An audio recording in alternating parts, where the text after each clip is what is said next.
ইমাম মুসলিম রাহিমাহুল্লাহ সেই হাদিস কোট করেছেন, যেটা আপনি ঈমানের অধ্যায় 153, 54, 55 এই তিনটা হাদিস পড়েন। তাতে জাবির বিন আব্দুল্লাহ থেকে রাসূল সাল্লাল্লাহু জিজ্ঞাসা করা হয়েছে, জান্নার রাজুলান সাআলা, বা জিজ্ঞাসা করা হয়েছে সুইলা, রাসূলকে জিজ্ঞাসা করা হয়েছে আইয়ুল আমালি আফদাল, আল্লাহর কাছে কোন আমল সবচেয়ে প্রিয় বা উত্তম। তারপর প্রশ্ন করা হয়েছে আইয়ুল আমালি আহাব্বু ইলাল্লাহ, আল্লাহর কাছে কোন আমল সবচেয়ে পছন্দনীয়। তারপরে জিজ্ঞাসা করা হয়েছে আরেকটা প্রশ্ন যে আইয়ুল আমালি আকরাবু ইলাল জান্নাহ, কোন আমলটা আমাকে সবচেয়ে বেশি জান্নাতের নিকটে করে দেবে। এই তিনটা প্রশ্নের জবাব রাসূল বলেছেন as-salatu fi waqtiha, as-salatu li waqtiha, as-salatu fi awwali waqtiha, এভাবে আছে।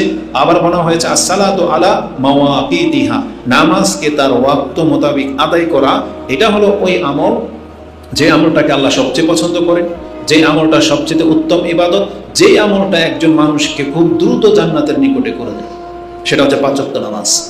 আজকে এটা যখন কোনো ব্যক্তি ছেড়ে দেবে, তাহলে তার জান্নাতে ঢোকার আর কোনো ইচ্ছা অন্য কোনো ওয়ে দিয়ে হবে না। এটা জেনে নেন, এটা হচ্ছে প্রথম বাপ ধরে নেন। ইমানের পরেই যেটার স্থান, ইমান বরং ইমানের পরেই স্থান না, ইমান থাকে তো ভিতরে, আর এটাকে বহিঃপ্রকাশ ঘটানোর যতগুলো আমল আছে তার প্রথম স্তরে হচ্ছে সালাত। একজন ব্যক্তির ইমান আছে, এটার প্রথম প্রকাশই হচ্ছে তার 5 ওয়াক্ত সালাত।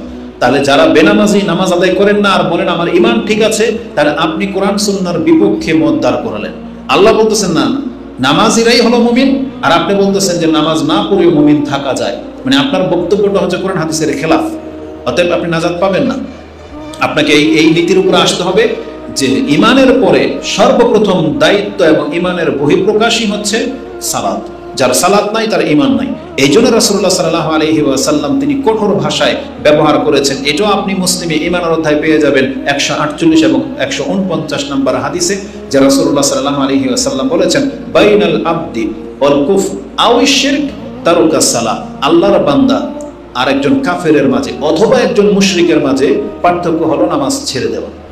এটা ইমাম মুসলিম তার 148, 149 নম্বরে এনেছেন ঈমানের অধ্যায়। এই কথাটাকে ইমাম তিরমিজি রাহিমাহুল্লাহ তিনিও তার কিতাব ঈমানের অধ্যায়, নামাজের অধ্যায় না, ঈমানের অধ্যায় এনেছেন। হাদিস আপনি পেয়ে যাবেন 2618, 19, 20 এই তিনটা হাদিসের মধ্যে দেখেন এখানে এই শব্দ আছে বাইনাল কুফরি ওয়াল ঈমান। ওই হাদিসে আছে মুসলিম আর কাফেরের মাঝে, আর ইমাম তিরমিজির হাদিসে আছে ঈমান এবং কুফরির মাঝে। কুফরি এবং ঈমানের মাঝে পার্থক্য হলো তারুকাস সালাহ, নামাজ ছেড়ে দেওয়া। তার মানে যেই ব্যক্তি নামাজ আদায় করে সে মুসলিম এবং ইসলামের উপরে আছে, আর যেই ব্যক্তি নামাজ আদায় করে না সেই ব্যক্তি কাফের এবং কুফরির মধ্যে আছে।